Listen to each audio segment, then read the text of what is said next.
Hello and welcome to Prayag Career Institute's English class. यह video crash course on English competitive English के लिए है। आज का टॉपिक है क्लोज टेस्ट और क्लोज टेस्ट की आज हम एक्सरसाइज 1 सॉल्व करेंगे जिसमें दो पैसेजेस हैं। इन दोनों पैसेजेस को हम पढ़ेंगे और इनको हम सॉल्व करेंगे। Direction in the following passage there are blanks each of which has been numbered. These numbers are printed below the passage and against each 5 words are suggested, one of which fits the blank appropriately. Find out the appropriate word in each case. Her case में आपको in the following passage there are blanks. In passages में blanks दिए गए हैं, each of which has been numbered, जो कि हर blank को एक एक नंबर दिया गया है। These numbers are printed below the passage. ये नंबर पैसेज के नीचे प्रिंट किए हुए हैं। And against each 5 words are suggested, और उनके आगे सभी के 5-5 शब्द सजेस्ट किए गए हैं। One of which fits the blank appropriately, जिनमें से एक जो है ब्लैंक को बहुत अच्छे से फिट करता है, यानी उसमें भरा जा सकता है। Find out the appropriate word in each case, और इनमें each case में appropriate word को फिल करना है। तो आइए पढ़ते हैं पैसेज 1। हम देखते हैं first of all we go to read passage 1 and then उसके साथ ही हम यहाँ पर इसके साथ ही ये देखते हैं। यस 5 तक तो आ गया है एंड मेरे ख्याल से 5 है सभी के, तो 5 सभी के आ रहे हैं यहाँ पर। ये बहुत अच्छी सेटिंग हो गई है स्क्रीन पर। The economic backwardness of a region is number 1। यहाँ पे अभी हम छोड़ देते हैं, एक बार पैराग्राफ को पूरा पढ़ेंगे उसके बाद हम डिसाइड करेंगे कहाँ क्या आएगा। Economic backwardness of a region is number 1 blank by the coexistence of unutilized or underutilized blank on the one hand and blank 3 natural resources on the other. Economic development essentially means a process of blank 4 change whereby the real per capita income of an economy blank 5 over a period of time. Then a simple but meaningful question arises: what causes economic development, or what makes a country developed? This question has absorbed the blank of scholars of socio-economic change for decades. Going through the blank history of developed countries like America, Russia and Japan, man is essentially found as blank in the process of economic development. Japan, whose economy was blank damaged from the ravages of the Second World War, is the clearest example of our time to blank kingpin role in the economic development.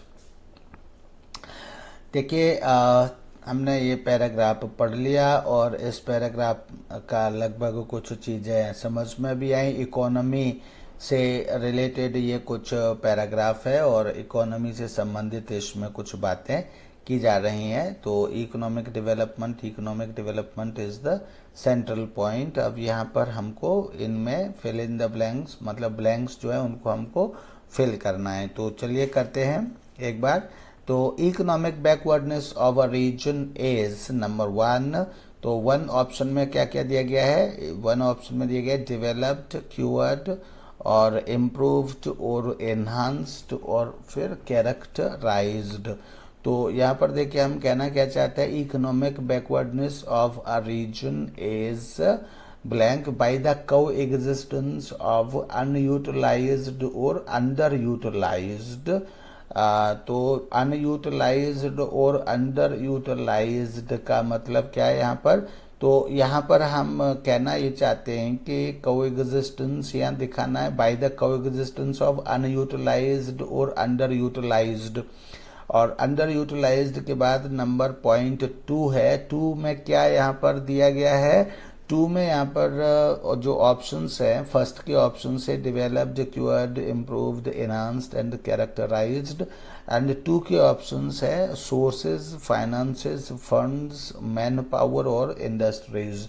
तो under utilised, पहले मैं second भरने की कोशिश करता हूं। तो under utilized में देखिए, वैसे तो पहले से ही फर्स्ट से ही भरा जाना चाहिए, लेकिन कई बार थोड़ा सा अगर कंफ्यूजन लगता है, हमें लगता है कि सेकंड को सॉल्व करने से पहला सॉल्व जल्दी हो जाएगा, तो करने में कोई हर्ज भी नहीं है। तो सेकंड को देखिए, अंडर यूटिलाइज क्या क्या हो सकता है? अंडर यूटिलाइज्ड कोई सोर्सेज हो सकता है, फाइनेंसेस हो सकता है, फंड्स हो सकता है, मैन पावर हो सकता है, या इंडस्ट्रीज हो सकता है क्या? तो इसमें on the one hand and 3 natural resources on the other. तो यहाँ पर ऑन दी अदर है, on the one hand, on the other, इसका मतलब है कि यहाँ सेकंड में और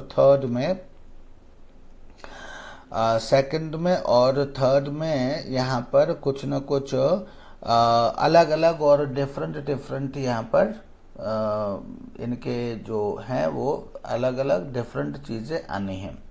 तो इसलिए डिफरेंट का मतलब है कि एक दो की ऑपोजिट आनी। तो हम ऑपोजिट क्या है? ऑपोजिट एक दूसरे के ऑपोजिट कुछ चीज होनी है। तो इसलिए यहाँ पर देखते हैं, economic backwardness of a region as developed हो सकता है क्या? Bye the coexistence. कोएग्जिस्टेंस किस चीज में इंपॉर्टेंट है? डेवलपमेंट में है, क्यूअर्ड में है। क्यूअर्ड में कोएग्जिस्टेंस कैसे? Coexistence of unutilised and underutilised. मतलब अंडर यूटिलाइज कोई चीज यूज हो रही है, अनयूटिलाइज्ड यानी कोई चीज यूज नहीं हुई है। इन चीजों को देख करके हम क्या डिसाइड करते हैं? तो क्या डिसाइड करेंगे? डेवलप्ड करेंगे, क्यूर्ड करेंगे, या इम्प्रूव्ड करेंगे, या एनहांस्ड करेंगे, या फिर कैरेक्टराइज्ड करेंगे। तो हम यहाँ पर कैरेक्टराइज्ड यानी किसी का जो कैरेक्टर है वो हम डिसाइड करते हैं, ये जान करके कोई व्यक्ति कितना काम कर रहा है और कितना निठल्ला घूमता है, इस तरह से हम किसी को के कैरेक्टर को डिसाइड करेंगे। तो वही चीज यहाँ पर है कि economic backwardness of a region. तो अगर हम यहाँ लिखेंगे डेवलप्ड, तो पीछे देखिए इकोनॉमिक बैकवर्डनेस को तो हमें डेवलप करना नहीं है, इकोनॉमिक बैकवर्डनेस को हमें क्योर करना है। तो क्योर तो यहाँ हो सकता है, लेकिन बाय द कोएग्जिस्टेंस के साथ तो क्योर भी सेट नहीं होता है। तो इम्प्रूव्ड कोएग्जिस्टेंस के साथ इम्प्रूव्ड भी नहीं होता है सेट। तो इसका मतलब है characterised, economic backwardness of a region is characterised, मतलब निश्चित की जाती है या डिसाइड किया जाता है bye the coexistence of unutilised. Coexistence means existing together of unutilized और अंडर यूटिलाइज्ड। तो अंडर यूटिलाइज्ड क्या है? मतलब कोई चीज अनयूटिलाइज्ड यानी कोई चीज यूटिलाइज्ड नहीं हुई है, या फिर कोई चीज अंडर यूटिलाइज्ड है यानी उसका यूटिलाइजेशन किया जा रहा है। तो हमने यहाँ कहा गया रीजन इज कैरेक्टराइज्ड। हम यहाँ मैं कर्सर लेता हूँ, रीजन इज नंबर 1 पर मैंने कहा characterized by the coexistence of unutilized और अंडर यूटिलाइज्ड। तो अंडर यूटिलाइज्ड के साथ में क्या देखूंगा? अंडर यूटिलाइज्ड में सोर्सेस, फाइनेंसेस, फंड्स, इंडस्ट्रीज और मैन पावर। तो क्या देखूंगा मैं? Under utilised man power. Unutilized और under utilized means economic backwardness कैसे डिसाइड की जाएगी? कैसे डिसाइड की जाएगी? ओवर रीजन इज कैरेक्टराइज्ड, वो डिसाइड की जाएगी, कैरेक्टराइज की जाएगी by the coexistence of unutilised, मतलब जिनका अभी तक यूज नहीं हुआ है, और अंडर यूटिलाइज्ड और जो यूटिलाइज किए जा रहे हैं मैन पावर। तो यहाँ पर देखिए सोर्सेज का तो हम देख नहीं सकते, फाइनेंसेस का भी अभी पता नहीं, फंड्स का भी पता नहीं, लेकिन ये पता चलता है हमको, कैरेक्टराइज किया जा सकता है मैन पावर से, कैरेक्टराइज किया जा सकता है कि मैन पावर कितनी है और कितनी यूज की जा रही है और कितनी यूज नहीं की जा रही है। इससे हम किसी की बैकवर्डनेस का पता लगा सकते हैं। तो अंडर अनयूटिलाइज्ड और under utilised man power on the one hand, and चूंकि अंडर यूटिलाइज्ड है तो and third and natural resources, तो थर्ड में क्या आ जाएगा, थर्ड ऑप्शन है एग्जॉस्टिव, अनएक्सप्लॉइटेड, अबंडेंट, इंडेफिनिट और अनरिलायबल। तो यहाँ पर हो जाएगा on the one hand and, या अंडर यूटिलाइज्ड और अनयूटिलाइज्ड है तो यहाँ पर on the one hand and, और क्या हो जाएगा अनएक्सप्लॉइटेड, अनएक्सप्लॉइटेड नेचुरल रिसोर्सेज। अनएक्सप्लॉइटेड क्यों हो जाएगा, क्योंकि इकोनॉमिक बैकवर्डनेस है, इकोनॉमिक बैकवर्डनेस है का मतलब ये कि एग्जॉस्टिव तो वहां कुछ हुआ ही नहीं है, ठीक है। अबंडेंट उसकी जो है किसी कहीं पर कितनी अबंडेंस है किसी नेचुरल रिसोर्सेज की, इससे भी ये नहीं पता चलता इकोनॉमिक बैकवर्डनेस का, और इनडेफिनेट से भी नहीं पता चलता, अनरिलायबल से भी नहीं पता चलता। उससे यह कि अनएक्सप्लॉइटेड, अनएक्सप्लॉइटेड का भी तो मतलब अबंडेंट ही हो गया एक तरह से, तो इसलिए यहां पर आ जाएगा 3.2 unexploited. Economic backwardness of a region is characterized by the coexistence of unutilized और under utilised man power on the one hand and unexploited, जो कि एक्सप्लॉइट नहीं किए गए, natural resources on the other.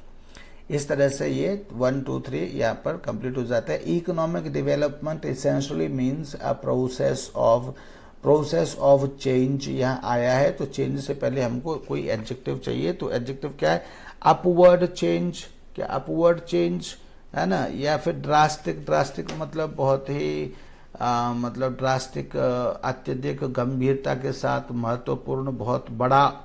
Negligible तो नहीं हो सकता, इनक्रेडिबल अविश्वसनीय, या फिर सडन, सडन भी नहीं हो सकता, इनक्रेडिबल हो सकता है और ड्रास्टिक हो सकता है। तो ड्रास्टिक का मतलब होता है बहुत भयानक, इनक्रेडिबल तो अविश्वसनीय होता है, लेकिन अविश्वसनीय तो हम कल्पना तब करेंगे लेकिन जब हमें सीधा ही ये पता है कि ड्रास्टिक यानी बहुत भयानक चेंजेस की जरूरत है, तो यहाँ पर हम कहेंगे economic development essentially means a process of drastic change. Economic development essentially means, economic development का मतलब ही क्या होता है, अविश्वसनीय जरूरी नहीं है लेकिन ड्रास्टिक होना बहुत जरूरी है, यानी अनरिलायबल जरूरी नहीं है, लेकिन यहाँ पर ड्रास्टिक होना बहुत आवश्यक है, क्योंकि ड्रास्टिक का मतलब होता है बहुत बहुत मतलब बहुत बहुत भयानक चेंज, ठीक है, मतलब बहुत बड़ी मात्रा में चेंज होना चाहिए। तो इसलिए यहाँ पर ड्रास्टिक चेंज आ जाएगा फोर्थ ब्लैंक में, drastic change whereby the real per capita income of an economy, अब इकोनॉमी वेयर बाय जिसके अनुसार the real per capita income of an economy, number 5 में डिमिनिशेस और डिजेनरेट्स या फिर इंक्रीजेस या सकम्स या स्टेबलाइजेस। तो हम यहाँ क्या कहना चाहते हैं, डिजेनरेट भी नहीं हम कहना चाहते हैं, डिजेनरेट मतलब जनरेट किसी को खत्म करना, हाँ, तो डिमिनिश यानी इसको भी खत्म करना, सकम सरेंडर। तो यहाँ हम इंक्रीज कहना चाहते हैं कि change whereby the real per capita income of an economy, in economy हम जो है इंक्रीजेज हम कहना चाहते हैं यहाँ increases over a period of time, ठीक है। Then a simple but meaningful question arises, उसके बाद एक सिंपल लेकिन बहुत ही मीनिंगफुल क्वेश्चन उठता है, what causes economic development. Economic development को मतलब कौन प्रेरणा देता है या किस वजह से इकोनॉमिक डेवलपमेंट होता है, और what makes a country developed, और किसी कंट्री को क्या चीज है जो उसको डेवलप बनाती है। दिस क्वेश्चन हैज absorbed दी क्या of scholars of socio economic change, यानी जो socio economic change for decades मतलब दशकों से जो सोशो इकोनॉमिक चेंज के जो स्कॉलर्स या विद्वान हैं या रिसर्चर्स हैं उनकी को क्वेश्चन हैज अब्सॉर्ब्ड दी, तो क्या,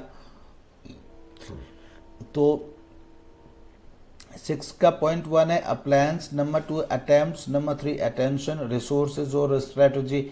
तो इसको क्या किया है, अब्सॉर्ब्ड किया है मतलब अपनी तरफ आकर्षित किया है या एकदम उसको मतलब अरेस्ट कर लिया है, यानी अपनी तरफ सोख लिया है। इस तरह दिस क्वेश्चन हैज अब्सॉर्ब्ड, यानी सोख लिया है। सोख लिया है मतलब अपनी तरफ पूरी तरह से खींच लिया है, उसको हम कहते हैं सोख लिया है। तो क्या सोखा जा सकता है, अपनी तरफ किया जा सकता है scholars of socio economic change का? क्या प्लान? तो प्लान तो नहीं। अटेम्प्ट्स, क्या उनकी कोशिशें? उनकी कोशिशें तो अपने पढ़ने लिखने में होती हैं, तो उनकी कोशिशों को कैसे ये क्वेश्चन अपनी तरफ खींच सकता है? लेकिन क्या है, अटेंशन, ध्यान, यानी कि ये क्या चीज़, किसी चीज़ को, किसी कंट्री को क्या चीज़ डेवलप बनाती है, ये मतलब ये क्वेश्चंस जो है, इन ये क्वेश्चंस क्या खींचते हैं? ये क्वेश्चंस ध्यान खींचते हैं किसी का, यानी किसी की अटेंशन खींचते हैं अपनी ओर। This question has absorbed the attention of scholars of socio economic change for decades. Going through the, अब यहाँ पर गोइंग थ्रू दी, फिर है seventh blank, history of developed countries. तो हिस्ट्री यानी कि हिस्ट्री एक नाउन है, तो यहाँ पर फिर हमको कोई एडजेक्टिव चाहिए। तो कौन सी history developed of the countries, like मतलब histories of developed countries like America, Russia and Japan. तो रशिया, जापान, अमेरिका की कौन सी हिस्ट्री? गोइंग थ्रू मतलब पढ़ना या समझना, तो कौन सी हिस्ट्री यहाँ आएगा? तो 7 का हम देखते हैं। एग्जिस्टिंग हिस्ट्री तो नहीं होगा। ग्लोरियस हिस्ट्री पढ़ने से क्या होगा? एंशंट यानी पुरानी हिस्ट्री, है ना। चूंकि हम यहाँ इकोनॉमिक चेंज से बात कर रहे हैं, तो यहाँ इकोनॉमिक हिस्ट्री हमको कहना चाहिए, इकोनॉमिक हिस्ट्री। क्योंकि हम इकोनॉमी की चेंज की बात कर रहे हैं, तो हमें हिस्ट्री कौन सी पढ़नी चाहिए? Economic history. Going through the economic history of developed countries like America, Russia and Japan, man is essentially found as, आदमी जो है पाया जाता है एज व्हाट। 8 में जाएंगे तो पिवटल, पिवटल का मतलब होता है इम्पोर्टेंट, इम्पोर्टेंट होता है, सेंट्रल होता है, इम्पोर्टेंट होता है पिवटल का। न्यूट्रल का मतलब है नाई प्लस नाई माइनस, नाई मतलब एक्टिव, नाई लेजी, और नाई हाँ, नाई ना। तो इनसिग्निफिकेंट मीन्स अनइम्पोर्टेंट। इंचांटेड तो यहाँ कोई मतलब है नहीं। विशेष, विशेष मतलब होता है क्रूअल, सर्कल, इस तरह से। तो इसलिए मैन को हमेशा इकोनॉमी में हमेशा आदमी को कहाँ पर देखा जाता है? Going through the economic history of developed countries like America, Russia and Japan, man is essentially found, यानी कि आदमी को पाया जाता है। तो आदमी को कैसे पाया जाएगा? एज। तो यहाँ पर क्या हो जाएगा? न्यूट्रल तो नहीं पाया जाएगा, अनइम्पोर्टेंट भी नहीं पाया जाएगा, इंचांटेड भी नहीं पाया जाएगा, विशेष मतलब क्रूअल भी नहीं पाया जाएगा। तो कैसा पाया जाएगा? इम्पोर्टेंट पाया जाएगा। तो पिवटल पाया जाएगा आदमी को। कैसा पाया जाएगा? पिवटल पाया जाएगा। तो man is essentially found as pivotal. Pivotal मतलब सेंट्रल और मोस्ट इम्पोर्टेंट, यानी कि इकोनॉमी के इतिहास को अगर हम पढ़ें तो आदमी को जो है उसमें मेन मतलब जो चीज है या उसका केंद्र है, मुख्य केंद्र इकोनॉमी का, वह देखिए आदमी होता है। तो man in the process of economic development, यानी इकोनॉमिक डेवलपमेंट के प्रोसेस में जो सबसे महत्वपूर्ण चीज होता है वह आदमी होता है। ये उनकी इकोनॉमिक हिस्ट्री पढ़ने से समझ में ये बात आई। Japan whose economy was damaged, तो डैमेज के साथ कैसे? और जापान की इकोनॉमी के बारे में तो हम लोगों ने सुना ही है कि वो वर्ल्ड वॉर में क्या हो गई थी? डैमेज्ड। तो यहाँ भी डैमेज्ड है, तो डैमेज्ड तो एडजेक्टिव है, पार्टिसिपल है, तो इसको क्या चाहिए? इसको एक एडवर्ब चाहिए। तो एडवर्ब यहाँ पर क्या हो जाएगा? इंक्रीजिंगली डैमेज्ड तो होता नहीं है, ऑलवेज डैमेज्ड भी नहीं, एक बार की बात है तो ऑलवेज भी नहीं। ग्रेजुअली मतलब धीमे धीमे, तो वो भी नहीं। डिलिबरेटली मतलब जानबूझ करके, तो वो भी नहीं। तो क्या हो जाएगा? Was badly damaged. Economy was, whose economy was badly damaged, यानी कि बहुत बुरी तरह से, यानी कि एकदम खत्म कर दी थी। इस तरह से badly damaged from the ravages of the second world war, यानी कि सेकंड वर्ल्ड वॉर के दुष्प्रभावों से जिसकी इकोनॉमी, अर्थव्यवस्था एकदम डैमेज्ड कर दी गई थी। Was damaged, was badly damaged, बहुत बुरी तरह से डैमेज कर दी गई थी। तो यहाँ बैडली शब्द ज्यादा यूजफुल है, कर दी गई थी। तो was badly damaged from the ravages of the Second World War is the clearest example of our time to। अब हमको देखना है 10 का time to king pin role. Kingpin मतलब होता है कि ऐसा रोल जो किसी को राजा बना देता है। राजा बनाने वाला कहते हैं ना, राजा है नहीं लेकिन राजा बना देते हैं, तो उसको हम कहते हैं king pin role in the economic development. तो यहाँ पे क्या आ जाएगा, इनलाइटन। इनलाइटन का तो मतलब किसी को हल्का बनाना या प्रकाश देना, ये होता है।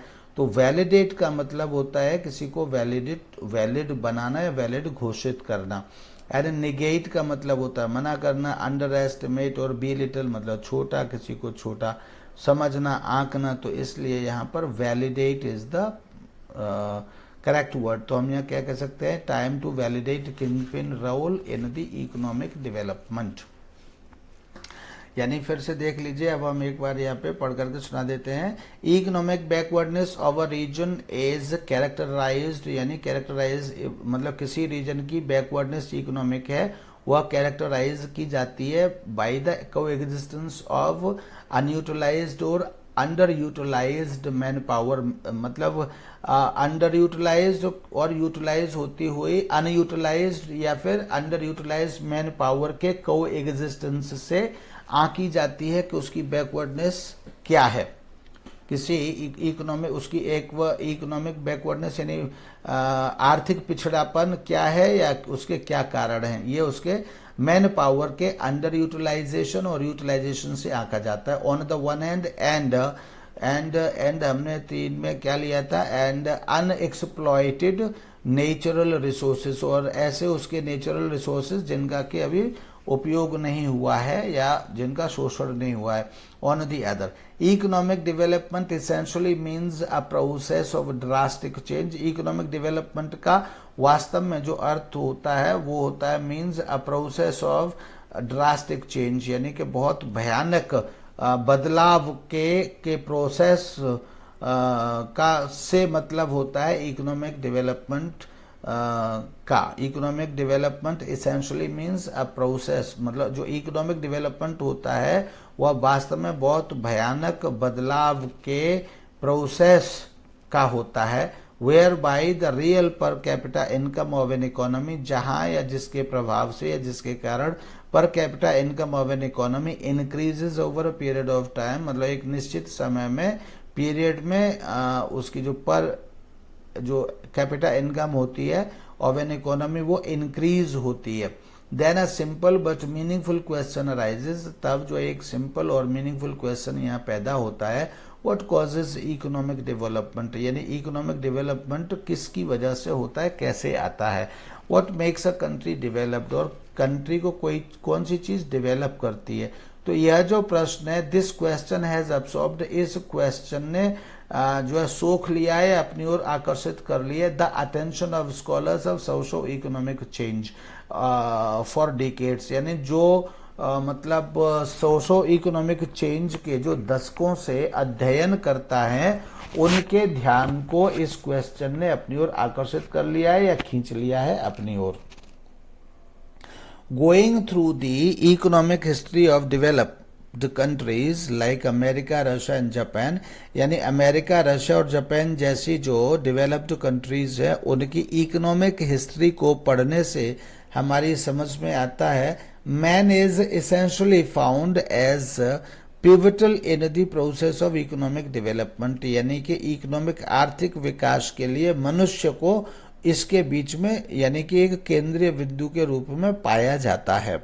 इनकी हिस्ट्री, इकोनॉमिक हिस्ट्री पढ़ने से ये बात समझ में आई है। Japan whose economy was badly damaged, जिसकी इकोनॉमी बहुत बुरी तरह से खत्म कर दी गई थी from the ravages of the second world war, मतलब सेकंड वर्ल्ड वॉर के दुष्प्रभावों के कारण। Is the clearest example of our time, ये हमारे समय का एकदम बहुत क्लियर एग्जाम्पल है। To validate king pin role, मतलब एक राजा बनाने के रोल में एक वैलिडेट करने के लिए इन द इकोनॉमिक डेवलपमेंट, आर्थिक विकास में जो है सब किसी को मतलब किंग पिन बनाने के लिए या कौन किंग पिन है उसको वैलिडेट करने के लिए ये क्लियरेस्ट एग्जाम्पल है। सो ये था पैसेज आपका, एंड इसके लिए आपको पूरी तरह से ये इसका पैसेज का समझना और वोकेबुलरी का आपका अच्छा होना बहुत आवश्यक है। Then is the second passage, and second passage में देखिए एक बार हम पढ़ेंगे, पूरा पढ़ेंगे एक बार, और उसके बाद में फिर हम इसके ब्लैंक्स को फिल करेंगे। Although John Wisdom's writings in philosophy show clearly the influence of Wittgenstein, they nevertheless also display a तो क्या है, originality, ब्लैंक के बाद originality, despite the second blank and difficulty of his style. A careful reading of wisdom is seldom blank. He is a unique kind of genius in philosophy. This essay is an excellent example of wisdom's repeated attempts to within blank for the ultimate basis of philosophical perplexity. A great deal of the time wisdom is blank interested in finding out why metaphysicians feel blank to utter such strange sentences. Time is unreal. There are no material things, etc. According to wisdom, such sentences are both false and perhaps meaningless, and yet blank. Even more than Wittgenstein, wisdom has stressed the therapeutic conception of philosophy, a view that comes out clearly in this essay, where he emphasizes the analogy between philosophical and neurotic distress and blank them with other kinds of problems. The reader who is interested in gaining a fuller blank with wisdom's thought is referred to his famous article Gods in Philosophy and Psychoanalysis. Other mind is wisdom's most blank discussion of a single topic, and in many ways his finest work. चलिए देखिए, इसमें John wisdom's के writing को लेकर के है और मतलब उनकी स्टाइल को लेकर के है।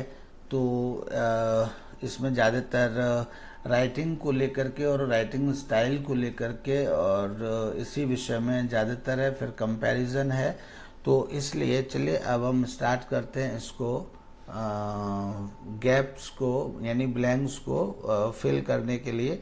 Although John Wisdom's writings in philosophy show clearly the influence of Wittgenstein, यानी कि विटजेनस्टाइन नाम की कोई राइटर है, इनका इन्फ्लुएंस विजडम की राइटिंग पर दिखाई देता है, ये क्लियर है।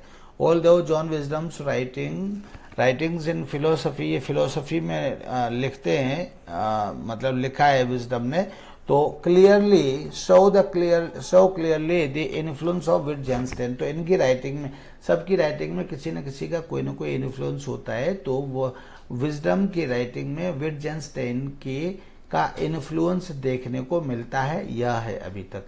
दे नेवरथलेस ऑल्सो डिस्प्ले, और ऐसा होते हुए भी, यानी कि विटजेनस्टाइन का इन्फ्लुएंस है उनकी राइटिंग में, लेकिन ऐसा होते हुए भी दे नेवरथलेस ऑल्सो डिस्प्ले ए ओरिजिनलिटी, यानी कि ओरिजिनलिटी यानी वास्तविकता भी वो दिखाते हैं, डिस्प्ले करते हैं। तो कैसी वास्तविकता दिखाते हैं? तो यहाँ कंसाइज का मतलब होता है शॉर्ट, एंड वर्चुअल का तो मतलब वो वर्चुअल होता है, मतलब आभासीय होती है वर्चुअल, तो मतलब जो एक्चुअल ना हो उसको अब वर्चुअल कहते हैं। मार्क्ड का मतलब जो होता है वह क्या होता है? मार्क्ड मतलब जैसे हमने कि कोई चीज मार्क की तो वो इम्पोर्टेंट हो जाती है, तो इसलिए यहाँ मार्क्ड का मतलब ये होता है। लिमिटेड तो मतलब लिमिटेड है जो कि मतलब एक लिमिट से बाहर ना जा सके और लिमिट बनाई गई हो जिसकी, उसको लिमिटेड मतलब निश्चित। और रिलेटिव, तो यहाँ पर जो है ओरिजिनलिटी जो होती है, देखिए कंसाइज यानी छोटी नहीं होती, आभासीय नहीं होती, वर्चुअल भी नहीं होती, तो कैसी होती है? मार्क्ड हो सकती है। तो मार्क्ड मतलब इम्पोर्टेंट ओरिजिनलिटी, यानी जिसको मार्क किया जा सके, ये हो सकती है। लिमिटेड ओरिजिनलिटी भी नहीं हो सकती। तो ये कहने का तात्पर्य है कि विजडम जो है फिलोसफी के राइटर हैं, और उनकी जो राइटिंग है वो हमेशा उसमें विटजेनस्टाइन नाम के कोई राइटर उससे पहले हुए हैं, उनका इन्फ्लुएंस इनकी राइटिंग में मिलता है। लेकिन इसके बाद भी उनकी राइटिंग में एक ओरिजिनलिटी भी देखने को मिलती है, यानी वो उसमें विटजेनस्टाइन का इन्फ्लुएंस तो है, लेकिन इसके बाद भी उसमें एक अलग प्रकार की ओरिजिनलिटी है। और वो कैसी ओरिजिनलिटी है? मार्क्ड ओरिजिनलिटी है। मार्क्ड मतलब ध्यान देने योग्य ओरिजिनलिटी है उसमें। ऐसी ओरिजिनलिटी है, ध्यान देने योग्य ओरिजिनलिटी है उसमें, तो उसको कहेंगे मार्क्ड ओरिजिनलिटी है। मतलब दूसरे का इन्फ्लुएंस है, उसके बाद भी वो एक मार्क्ड ओरिजिनलिटी उसमें है। मार्क्ड ओरिजिनलिटी उसमें यानी महत्वपूर्ण, इसमें शुद्धता कहिए। ओरिजिनलिटी मतलब है गुणवत्ता, और मतलब जो ओरिजिनलिटी मतलब स्टेट ऑफ बीइंग ओरिजिनल, ऐसे कहेंगे। स्टेट ऑफ बीइंग ओरिजिनल को हम ओरिजिनलिटी कहते हैं। तो स्टेट ऑफ बीइंग ओरिजिनल जो है उसमें मार्क्ड की हुई है बहुत अच्छे प्रकार की, मतलब महत्वपूर्ण। Despite, despite means in spite of this, ऐसा होते हुए भी। The blank and difficulty of his style, तो एंड जो कंजंक्शन है वो यहाँ डिफिकल्टी है, तो यहाँ भी क्या है? डिफिकल्ट से डिफिकल्टी है। तो ऐसा ही कोई जो डिफिकल्टी के पेयर में जो कोई इसी तरह का वर्ड चलता हो वो यहाँ पर आएगा।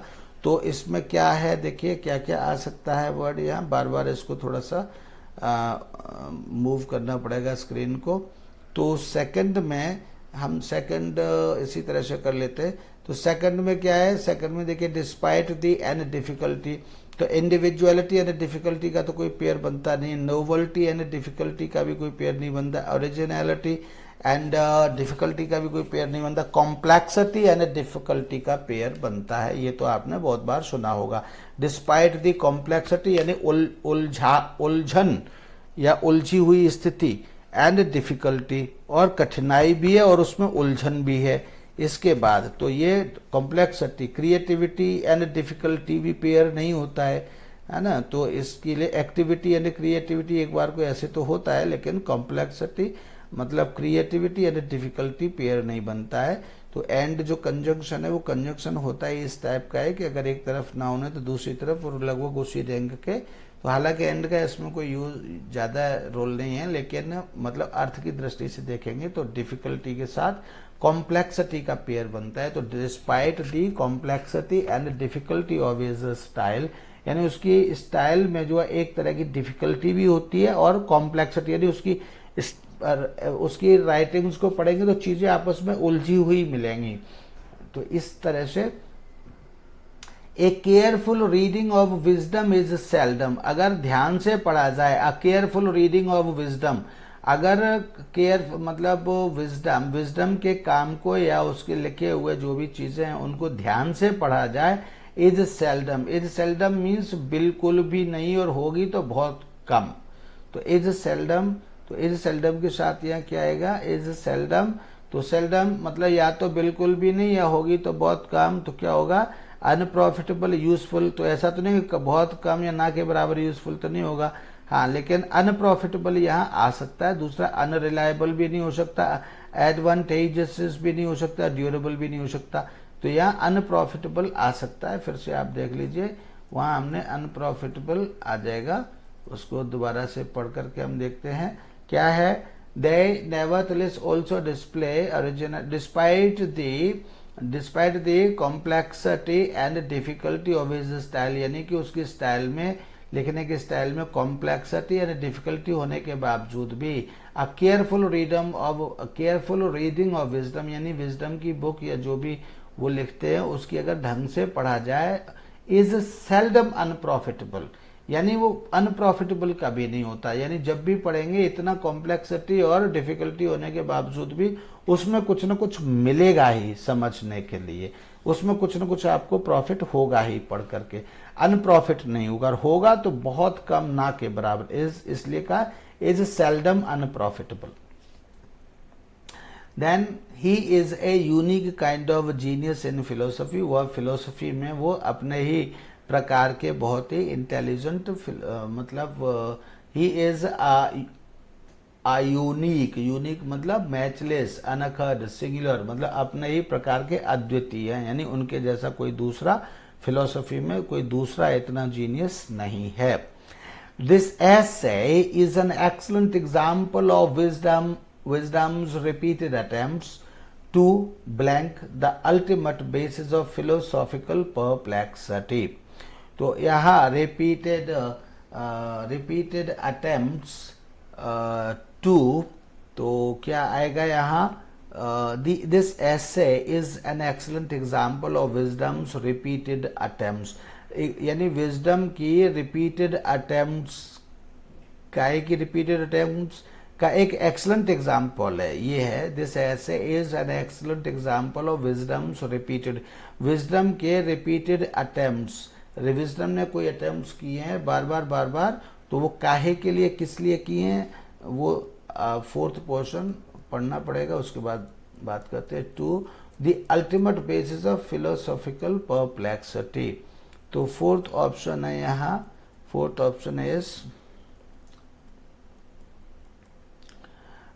Option is jettison, delimit, augment, fortify और एक्सप्लोर। तो वहां देखिए 2 आया है और 2 के बाद में फिर वहां पर आया है क्या है 4, तो 4 में देखिए उसमें आया है 2 के बाद है, चले एक बार हम पढ़ लेते हैं, जेटिसन। तो जेटिसन का तो मतलब होता है to get rid of something और somebody that is not wanted और नीडेड। जेटिसन, डीलिमिट का मतलब हो गया किसी की लिमिट को खत्म करना, और फोर्टिफाई का मतलब हो गया किसी चीज को मजबूत करना, एंड ओगमेंट का मतलब हो गया किसी के साइज या किसी वैल्यू को बढ़ाना, मतलब इसमें कोई चीज ऐड करके उसकी मतलब उसकी वैल्यू को बढ़ा देना, ऑगमेंट हो गया। और एक्सप्लोर का मतलब होता है to find out something more, मतलब किसी चीज के विषय में ज्यादा जानने के लिए उसको ज्यादा एक्सप्लेन करना, ज्यादा किसी चीज को घूमना, ज्यादा उसका अध्ययन करना, that is explore.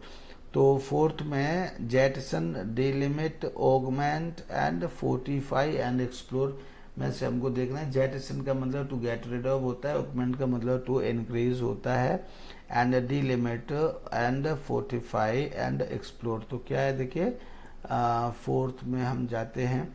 This essay is an excellent example of wisdom's repeated attempts to, क्या करने के लिए, तो वहां जेटिसन है get rid of the ultimate basis, ऐसा तो नहीं हो सकता।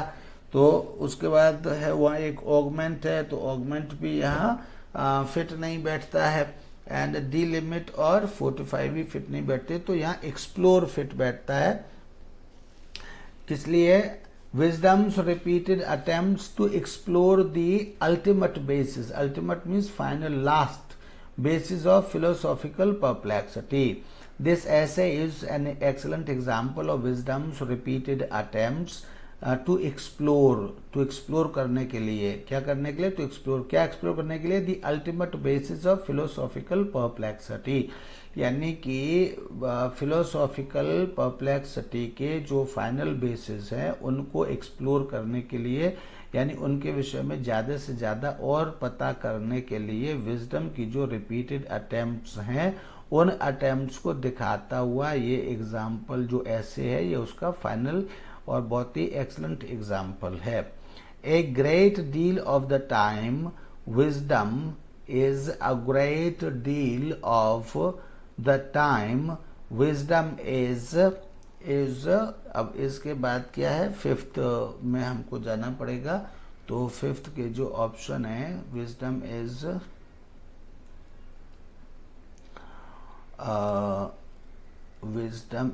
admirably, primarily, inadvertently, reluctantly और happily। तो यहाँ पर देखिए एडमायरेबली तो मतलब प्रशंसनीय रूप से, प्राइमरली मतलब मुख्य रूप से, प्राथमिक रूप से, इनएडवर्टेंटली का मतलब अनिच्छा से, रिलक्टेंटली का भी मतलब अनिच्छा से, और हैप्पीली का मतलब प्रसन्नता से। तो वहां पर हमें दोबारा से देखना पड़ेगा कि वहां पर क्या है फिफ्थ पॉइंट में। तो देखिए फिफ्थ पॉइंट में ए great deal of the time wisdom is interested। तो इंटरेस्टेड में क्या है, अब कैसे इंटरेस्टेड होंगे, इंटरेस्टेड एडमायरेबली यानी प्रसन्नता पूर्वक इंटरेस्टेड है, या प्राइमरली यानी कि मतलब प्राथमिकता के स्वरूप में वो इंटरेस्टेड है, या फिर वो अनिच्छा से, तो अनिच्छा से और प्रसन्नता से तो नहीं होंगे, यानी उनकी कोई ना कोई प्राथमिकता होगी और उस प्राथमिकता से वो इंटरेस्टेड होंगे। अनिच्छा से तो कोई मतलब इंटरेस्टेड होता ही नहीं है। तो great deal of the time wisdom is primarily interested in finding out why metaphysicians feel, मतलब वो ये प्राथमिक रूप से वो यह जानने में इंटरेस्टेड हैं या इच्छुक दिखाई देते हैं in finding out why metaphysicians feel, जो मेटाफिजिशियंस होते हैं वो फील क्यों करते हैं। अब क्या फील करते हैं, 6 में देख लीजिए, वो डिप्रेस्ड फील क्यों करते हैं, या वो कन्फाइंड मतलब बंधे हुए या कहीं नजरअंदाज अपने आप को, नजरबंद अपने आप को क्यों महसूस करते हैं। अलूडेड मतलब किसी को लालच दिया गया हो, या कंपेल्ड मतलब किसी को बाध्य किया गया हो, बंधा हुआ मानता हो कोई अपने आप को, या एडेप्टेड। तो यह क्या हो जाएगा, एडेप्टेड का मतलब किसी अपने आप को सूटेबल बनाना होता है, मतलब किसी एटमॉस्फेयर के लाइक अपने आप को बनाना, दैट इज एडेप्टेड होता है, एडेप्ट करना। डिप्रेस्ड का मतलब होता है कि आप डिप्रेस्ड हैं, मतलब हिंदी इसकी होती है आप मतलब आशावान नहीं है, उसका जो ऑपोजिट होता है वो आप डिप्रेस्ड हैं। कन्फाइंड मतलब कि नज़रबंद है ना, कहीं अपने आप को बंद किए हुए हैं। तो यहाँ पर ये है कि ये क्या कहना चाहते हैं, ये कहना चाहते हैं a great deal of the time, मतलब जो विजडम है वो एक मतलब अपना उनका एक अच्छा समय है, ऐसा कह सकते हैं। Wisdom is primarily interested, wisdom जो है महत्वपूर्ण रूप से प्राथमिक रूप से इंटरेस्टेड दिखाई देते हैं, इच्छुक दिखाई देते हैं इन फाइंडिंग आउट, यह पता लगाने में, वाई मेटाफिजिशियंस फील, मेटाफिजिशियंस अनुभव क्यों करते हैं, किसका अनुभव करते हैं, कंपेल्ड मतलब अपने आप को मजबूर या अपने आप को मतलब फोर्स किया, वो दबाव में, अपने आप को दबाव में क्यों महसूस करते हैं, to utter such strange sentences, इस तरह के स्ट्रेंज मतलब अजीब सेंटेंसेस बोलने के लिए अपने आप को बाध्य या बंधा हुआ या दबाव में क्यों महसूस करते। कैसे, जैसे टाइम इज अनरियल, इस तरह के मतलब बातें कहते तो ये लोगों को, पढ़ने वालों को उलझा देते हैं कि इनका अर्थ क्या लगाया जाए। जैसे time is unreal, there are no material things, इस तरह के सेंटेंसेस वो बोलने के लिए क्यों अपने आप को बाध्य समझते हैं, यानी कि ऐसा क्यों लिखते हैं वो, कुछ हल्का फुल्का क्यों नहीं लिखते हैं, कुछ ऐसा इजी सा क्यों नहीं लिखते जो तुरंत समझ में आ जाए, ऐसा क्यों नहीं लिखते हैं, ऐसा क्यों लिखते हैं, क्यों अपने आप को ऐसा वो बाध्य समझते हैं कि ऐसा लिखें तभी अच्छा रहेगा, मतलब किस चीज से वो अपने आप को बंधा हुआ या बाध्य मानते हैं। अकॉर्डिंग टू विजडम यानी विजडम के अनुसार सच सेंटेंसेस आर, तो यहाँ मैंने बताया आपको मेटाफिजिशियंस में क्या बताया, कंपेल्ड बताया, अलूडेड या अडेप्टेड नहीं आएगा बल्कि कंपेल्ड आएगा। तो compelled to utter such strange sentences. According to wisdom, wisdom के अनुसार सच सेंटेंसेस आर बहुत फॉल्स, विजडम के अनुसार एक है सच सेंटेंसेस आर बहुत, इस तरह के जो सेंटेंसेस होते हैं वो दोनों प्रकार के होते हैं, फॉल्स एंड परहैप्स मीनिंगलेस, और मीनिंगलेस भी होते हैं।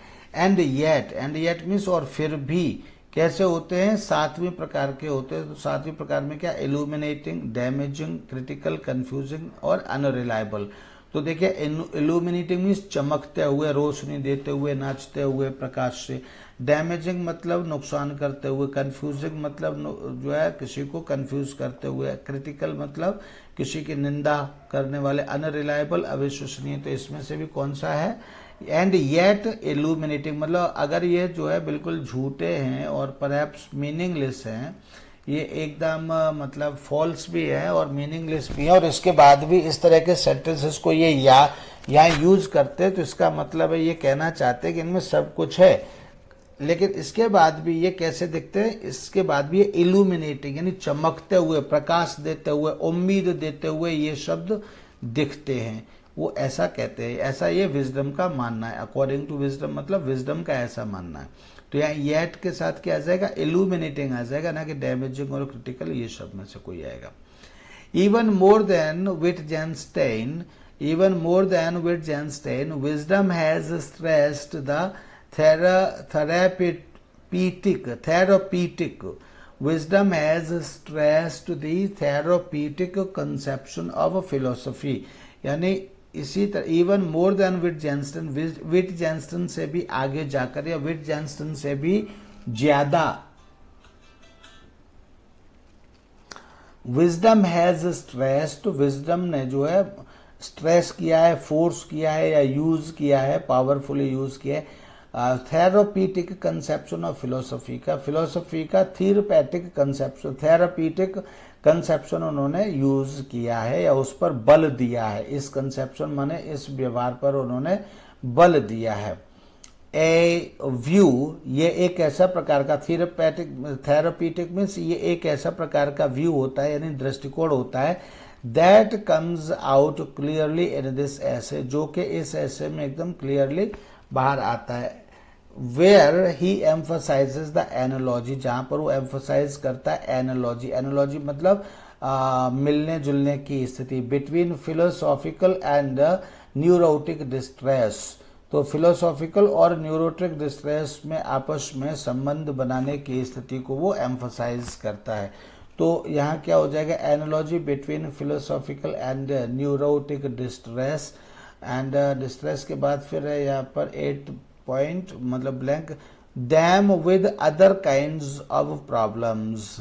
तो ब्लैंक आएगा मीन्स ब्लैंक में कुछ भरा जाएगा, उसके बाद dam with other kinds of problems. तो यहाँ पर देखिए 8 के जो ऑप्शन है वो क्या क्या है। Even more than Wittgenstein, wisdom has stressed the therapeutic conception of philosophy, a view that comes out clearly in this essay, where he emphasizes, जहाँ पर वो emphasize करता है the analogy between philosophical and neurotic distress, and इसके बाद है them with other kinds of problems। तो अब देखते हैं इसमें कंपेलिंग मतलब दबाव बनाना, एसोसिएटिंग का मतलब होता है उसमें जोड़ना, एसोसिएटिंग का मतलब होता है उससे जोड़ने वाला, ठीक है। एसोसिएटिंग का मतलब होता है उससे जोड़ने वाला, कहाँ पर है, कहाँ मैं बोल रहा था, कंफ्यूजिंग, डैमेजिंग, ये 8। कंपेलिंग मतलब दबाव बनाने वाला, एसोसिएटिंग मतलब जोड़ने वाला, रिलेशन बताने वाला, कॉन्ट्रास्टिंग मतलब विरोधाभास दिखाता हुआ, डिस्क्राइबिंग मतलब एक्सप्लेन करता हुआ, एडवोकेटिंग किसी की वकालत करता हुआ।